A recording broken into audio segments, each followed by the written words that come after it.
स्वागत है आप सभी स्टूडेंट का राकेश मेहरा जीके क्लासेस के यूट्यूब चैनल पर। राजस्थान एसआई का 13 सितंबर को पेपर हुआ है, हिंदी जीके जीएस का।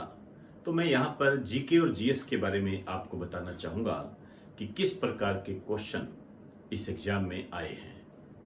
क्वेश्चन किस प्रकार के आए हैं, इस प्रकार का पूर्व अनुमान मैंने आपको कुछ वीडियोज़ के माध्यम से बताया भी था। आप वहाँ पे जाके देखें और नए पेपर से मिलान करें।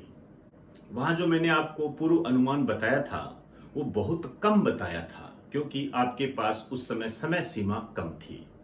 मैं कुछ क्वेश्चंस आपको बताना चाहूँगा। मैंने आपको जो वीडियो अपलोड करवाया था वहाँ पर मैंने आपको कहा था नेशनल मूवमेंट से संबंधित क्वेश्चन ज़्यादा आएंगे, उस पर गौर करें। आपको इस पेपर में वही रूप देखने को मिलेगा। स्वतंत्रता आंदोलन के दौरान निम्न में से किस उद्योगपति ने भारतीय राष्ट्रीय कांग्रेस की सदस्यता नहीं ली थी। इस प्रकार के जो क्वेश्चन है हम कर चुके हैं। इसके अलावा महात्मा गांधी, ये भी नेशनल मूवमेंट से संबंधित है। और इसके अलावा यदि हम कहें, मैंने आपको कहा था कि ये जो स्वेज नहर है, स्वेज नहर वाला मैंने आपको यूट्यूब पे करवाया था। तब एक जहाज यहाँ पर फंस गया था, उस स्थिति में करंट को जोड़कर हमने बात की थी।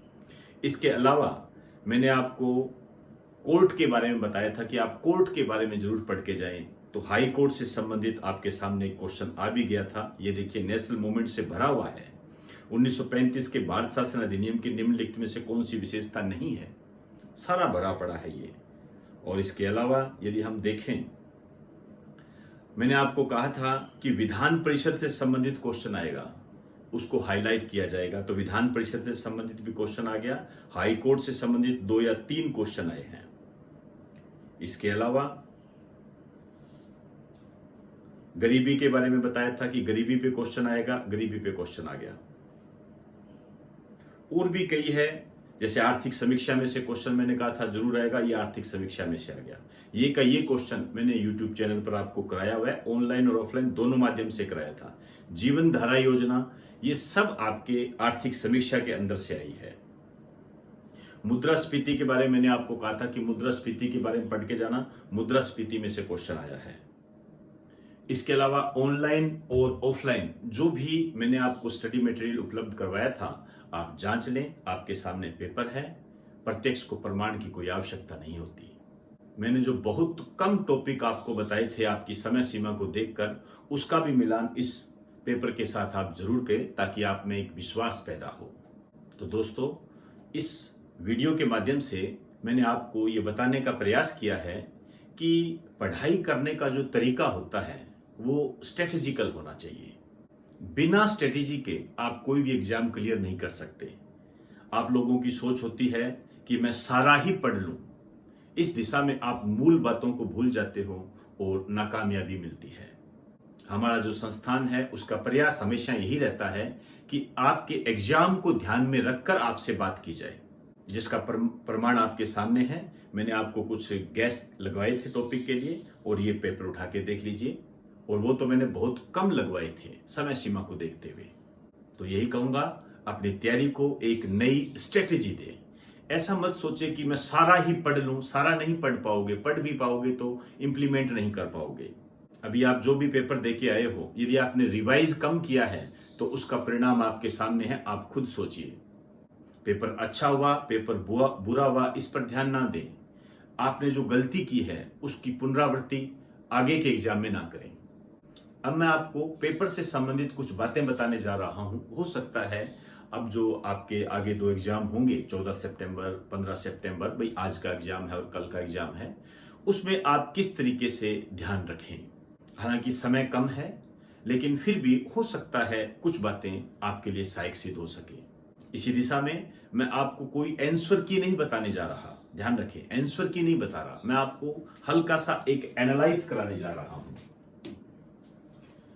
ये जो पेपर हुआ, मैं जीके जीएस की ही बात कर रहा हूं, उसमें राजस्थान के 28 क्वेश्चन आए। सबसे ज्यादा जो क्वेश्चन आए थे आर्ट एंड कल्चर में से आए थे। लेकिन इस प्रकार की मनोवृत्ति अपने दिमाग में ना रखें कि आर्ट एंड कल्चर में से ही ज्यादा आते हैं, ऐसा कुछ नहीं होता है। इसके अलावा आप देखिए, हिस्ट्री में से अच्छे क्वेश्चन माने जाते हैं। मैं भी मान के चलता हूं कि हिस्ट्री में अच्छे क्वेश्चन आते हैं, लेकिन इस बार देखिए हिस्ट्री में से केवल 2 ही क्वेश्चन आए। और ज्योग्राफी में से 7 आए, इकोनॉमिक्स में से 5 आए, पॉलिटी में से 6 क्वेश्चन आए।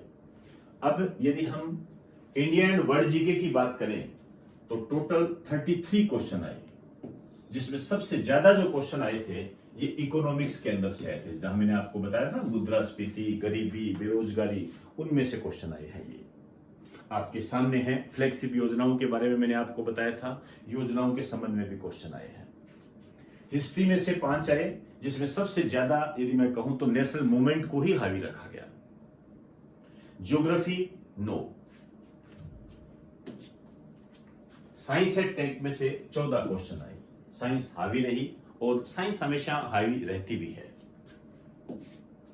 करंट में से जो क्वेश्चन आए वो 15 आए, जिसमें टोक्यो ओलंपिक से संबंधित क्वेश्चन आए। ये भी मैंने आपको बताए थे।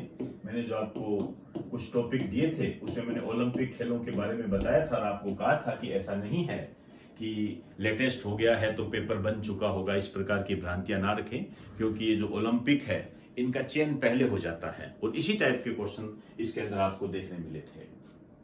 सही मायने में कहूं तो आप राजस्थान की आर्थिक समीक्षा को थोड़ा पढ़ के जाइए, इससे आपको फायदा होगा। इस बारे में आपको मैं बहुत कम ही बता रहा हूं, क्योंकि अब समय तो है नहीं।